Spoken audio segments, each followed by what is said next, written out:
Hello. Hello everyone! Welcome to our virtual Take Back the Night event.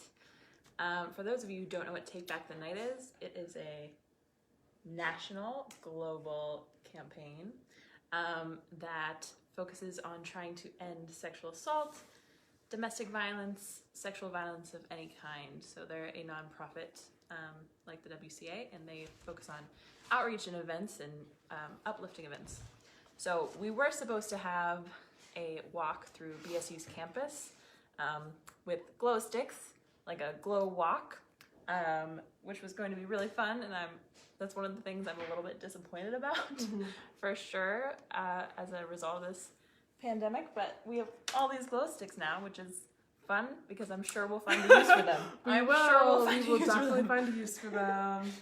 But yeah. Oh, hi, Erin and Chris. Who's there? Hi, Erin! Oh my gosh, I miss Erin. Hi, Chris. Cute. Hello. Okay, so this we're closing out Sexual Assault Awareness Month, which was the whole month of April. And first of all, we just want to say thank you to everyone who stayed engaged with us all throughout the month. I think we were all a little bit nervous about how we were going to stay, connected with everyone. Yeah. It's really hard when there's a pandemic to stay connected with the community, especially when we rely on seeing everyone face to face at outreach events and things like that. But it's been really fun to do it in this new way and engage with everyone virtually, and all of you commenting and liking and sharing and feeling like we can reach people back home too on the East Coast and all over the country has been really cool and fun too this month. So thank you all for bearing with us and helping us out with your virtual engagement. Yeah, and I know everyone who might be experiencing domestic violence or sexual violence of any kind, it's been really helpful to have everyone sharing our resources, especially, and sharing that we're still open. So thank you all so much for watching these lives that we just started, because I was nervous when we first started about going live, but now it's become this like almost weekly thing that we do, and it's a great way to stay engaged with you all. But hi, Becca McGuire. Hi, Becca McGuire. Hello. We're excited to see you in person once all of this is... whenever this is done. But yeah, okay, so to the matter at hand. Tonight is Take Back the Night. And as I said before, that is a global campaign at the very end of Sexual Assault Awareness Month. So on the last Thursday of April, Take Back the Night events happen across the world. And the Take Back the Night Foundation chooses 10 locations across the nation to be a point of light for survivors to look towards during Sexual Assault Awareness Month. So we're trying to show support, we're trying to promote healing and hope and all that. So right now we're doing it from inside our house, but we would hopefully next year or in years to come we'll be able to do more public events. But so the history of Take Back the Night, this started in the 60s in Europe, and then the 70s it really ramped up in the US. So in Philadelphia in 1975, and I'm going to check my date just to make sure I have that correct.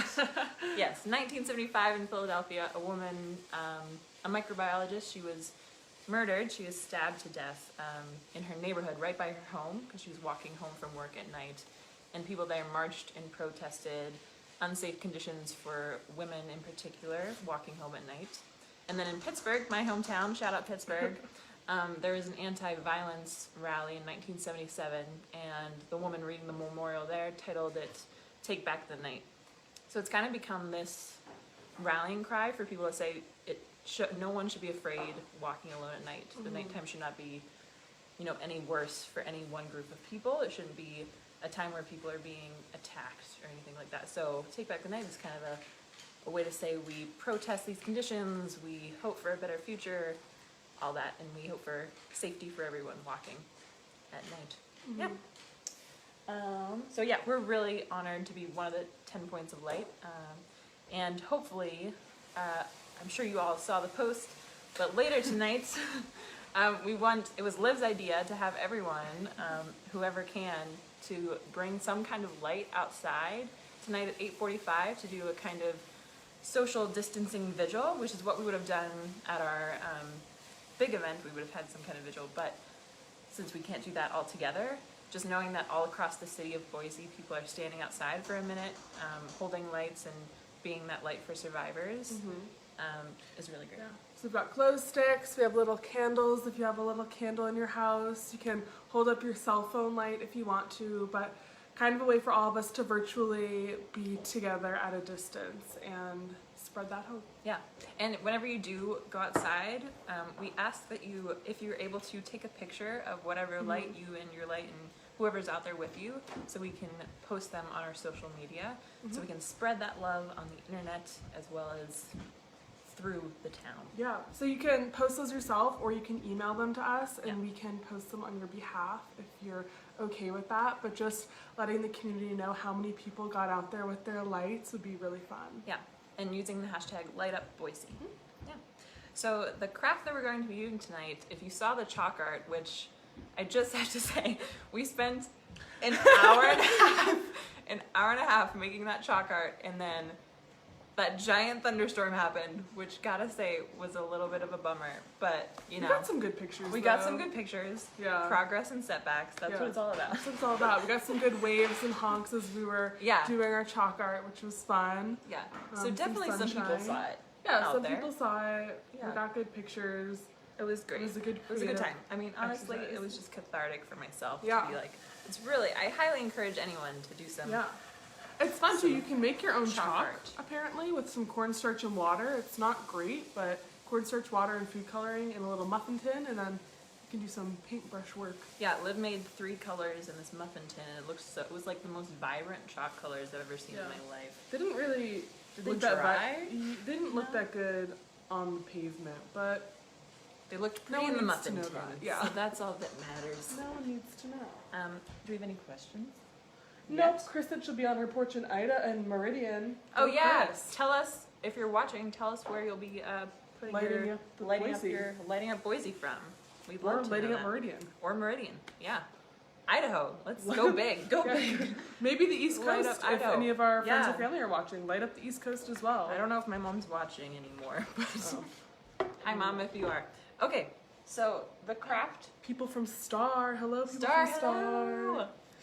Cool. So the craft that we're doing tonight, I thought would be a good idea because it is related to domestic violence and sexual assault, but also it's a really good craft just to have during this time of isolation and being with the same people over and over again, and just reminding yourself to be kind with each other.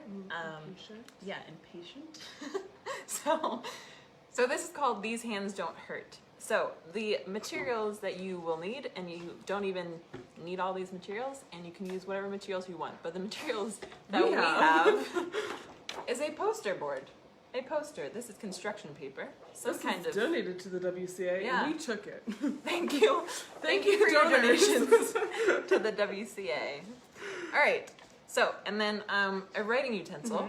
We've got a lot of markers. Sharpies, pens. So at the top, and then tape if you want to display it in your home somewhere. Should I tilt this so people can see? Yes, that would be lovely. Actually, I can adjust it from the back. Oh, okay. If that would work. We're just adjusting our setup so you can see our craft. Maybe if I adjusting? Here. Oh wow, it's just like a belly shot. This is a great angle for all of us. Just the sling. Just perfect. Yeah, we can talk you through the craft this way. Okay. And then some paint. So at the top of your poster, I wonder if I can write it backwards. I'm gonna do it. Okay. The camera flips everything, so you're gonna witness Becca's incredible backwards writing skills as she just so quickly. Hands. I don't understand. These hands.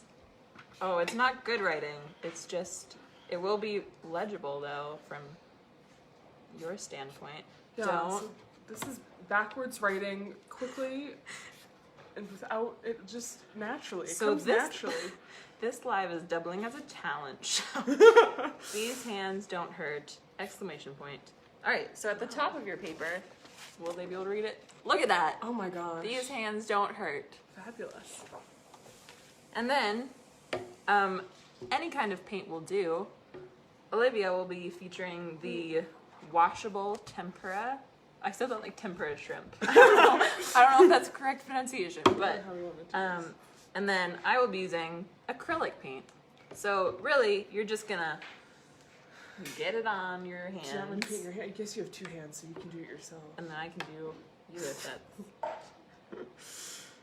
All right. I'm not sure how well this is gonna work out. I think you need more than that. Yeah. Oh. This is just what we had in our house. You can truly use anything. Also, while I was looking up this activity and making sure I had everything right, it was like, you can put on gloves while you do this to make it less messy, and I was like, that would be a good too smart. idea. Too smart. We like a challenge. We like a challenge. When soap is low, we really like to make sure we need to... I like a heavy cleanup situation, an involved craft. Also, the feeling of paint on your hand is like no good other. feeling. It's a good feeling. It's like a mud bath. Is it? Is it? All right, we'll see how this works. So then you put your hand down on the paper. Like so. Someone could steal your fingerprint. And then cleanly, oh my gosh. there you go. Beautiful. Wow. Wow. So you see, these hands don't hurt. 1 handprint down. And then Olivia. Wait, I'm wearing a ring. You gotta take off the ring. Oh, my fingers are so small. And now we're gonna do the rest of the life with one painted hand. Which is my only hand. Alright. Tickle. This is so silly. Yeah, if you need ideas for a spa day, everybody, paint your hands. Paint the hands. It's honestly paint the face. Paint Why the not? face. All right, do it all. Get that on there. Okay. Ta-da! Wow. Okay. Do you want this? So 2 hands that don't hurt. Oh, beautiful. Wonderful. So that's our cute little craft. That's the craft. So while I was looking up, now I'm gonna fix this so that you can all see us. Do you want this towel? Let me know. Are we're back there? Or yeah. right? Perfect. So while I was looking up the history of this, basically, I was surprised because it seems to be originated from the Alpha Kappa Lambda fraternity, which is like AKL on BSU's campus, is one of our major college partners, our major partners over there. So that's pretty awesome. But the Promise Wall is this big poster that you can put up with everyone's hands on it, and that's what we just kind of made, a mini promise wall. But by putting your handprint on the poster or the sheet or whatever you're doing, it's supposed to be you saying, I promise not to hurt anyone or try not to hurt anyone with these hands or with your words, or we can extend that to with anything. You're not going to hurt anyone during this time of quarantine and during this time where you might be feeling a little stressed or tensed especially. So hanging this up in your house with whoever you're living with can be a little reminder of the pledge you took at the end of Sexual Assault Awareness Month. Yeah. And the WCA just commented and said, tell us about the group of BSU students that were going to be part of the event that you were planning. Oh my gosh. Okay, so we had Alpha Chi Omega was very involved with the planning of Take Back the Night. We also had our amazing WCA interns were so involved, and I really want to say thank you all. I wish you could all be here with us. All of our interns, they helped me with the initial planning meetings and then following up and making sure we were all on the same page, and they were really behind a lot of the ideas because they knew BSU's campus and in ways that I didn't, and planned out the route for this walk that we were going to do. And yeah, disappointing that we couldn't be a part of that for sure this year, but exciting to do it in a new way. Yes. Very exciting to figure out ways to stay engaged with everyone. Should we show off our finished craft? Yeah. If you all do this craft too, please oh my gosh, yeah. post it and tag us in it. We'd love to see your hands don't hurt crafts. You can also just outline your hand with a marker if you don't have paint, or you're not dedicated to the hand painting game. I'm sure your hand is going to be green for a long time. Hey, you finally have a green thumb. Hey, she's got jokes. Oh boy. Right. Yeah. So again, meet us outside, or you can do it inside as well if you're not feeling like. Well, it's kind of nice out now, but if you don't feel like leaving your house. I can't read her. Chris said, can you tell us how words might hurt like hands? Yeah. Oh. Words can be really harmful. Yeah.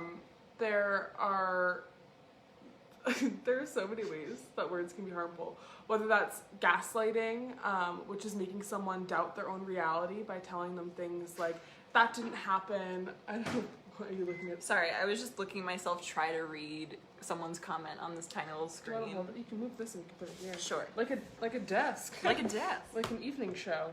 Yeah, so there are a lot of ways that words can hurt. There's gaslighting, which is making someone doubt their own reality. There's name calling and put downs. Words can definitely be weaponized and used against people. And certain words that may hurt one person might not hurt another. So it's really important to be cognizant of what words might be crossing a boundary for someone and what might not be. So thanks for that question, Chris. Yeah. Oh, and detergent. That's there we go. Chris, you're just great at your job. So Chris Davis says, and in terms of victim blaming, so especially pertaining to Sexual Assault Awareness Month, words like, what were you wearing? When we were talking about Denim Day yesterday, you know. How much did you drink? How much did you drink? Yeah. Anything that isn't supportive or non-judgmental about someone who's disclosing their assaults or sexual harassment to you can be especially harmful. Yeah. Blaming the scenario and the things leading up to the assault rather than the fact that someone was assaulted. Yeah. So that's part of the whole changing the culture thing that changing the culture thing that we were talking about yesterday. Making sure that you're not using, you know, any kind of jokes that would push back this movement or, any kind of victim blaming jokes or sexual assault jokes in general. Not helpful at all. But yeah. Good question. Thank you, Chris. I recently read Chanel Miller's book. I have it over here. Know My Name. This is Chanel Miller is an author and an artist who was sexually assaulted at Stanford by someone, and her case was largely she was blamed for the assault largely. Oh, Erin's like, know my name. Yeah. Really tough book to read. She's an incredible writer though, and it's really, I don't know, it was a really good read for me during Sexual Assault Awareness Month, and really interesting to listen to how she went through the process of taking her assault to court, and you know, the victim blaming that she went through. And her name was anonymous, so a lot of what she read was about herself, but no one really knowing who she was. So reading anonymous comments online about people who didn't even know her, which I thought was just really touching to read about. Yeah. How did that case end up? It's Brock Turner's case, right? Brock Turner. He ended up... He was convicted. And then only had like a month or so. Yes. Something like that. Yeah. Yes. So it's a really tough read, but a really powerful and important one, and the way that she talks about the system and everything that plays into victim blaming is really important. So definitely recommend once the libraries open back up. Yeah. So we just want to say, even though Sexual Assault Awareness Month is ending technically today, as we move into May, and next month is Mental Health Awareness Month, another very important cause. But sexual assault awareness and prevention work doesn't just stick in April. It's all year long, and we hope that the ways that you all were able to stay engaged this month, and all the statistics and education that our interns were putting out on social media really give everyone a good foundation of knowledge for going into this next year and staying more involved and being more aware of everything that's going on surrounding this. But yeah, thank you all so much for joining us. Also, yeah, Chris pointed out that these were also from a donor, these glow sticks, donated from, I know, man, donated from someone. So thank you so much to the donors who continue to support our work. Whatever you donate, your time, your talents, the treasure, all of that. Thank you so much. And we will continue to see you Facebook Live throughout the next month, I think. Yeah. Probably. Yeah, and I think next Wednesday we'll see you. Yeah. And don't forget to send us your pictures of you lighting up the night, whether that's with a little candle or with your flashlight. This also works. Yeah. Send them our way. We'd love to see them. Also, these hands don't hurt posters. Yeah. Thanks, everyone. Thanks so much. Have a good night.